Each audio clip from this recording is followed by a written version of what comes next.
মানে সুন্দরবন এরিয়ার মধ্যে এসেছি। আর কীভাবে জল ঢুকছে দেখো, নদী ধারে বাঁধ মানে টপকে জল ঢুকছে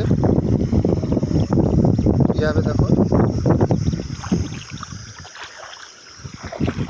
বাঁধ দেওয়া ছিল, বাঁধ ভেঙে গেছে, ওইখানে সোজা করে বাঁধ দেওয়া ছিল।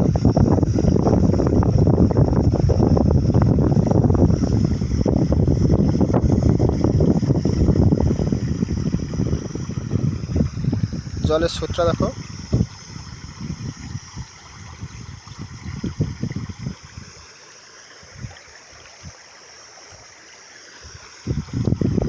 এই বাঁধ ছিল, এই যে বাঁধ ছিল,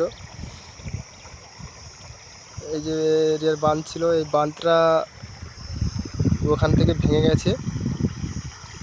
তারপরে জল আটকানোর চেষ্টা করেছিল, বেশি জোয়ারের জন্য ভেঙে গেছে।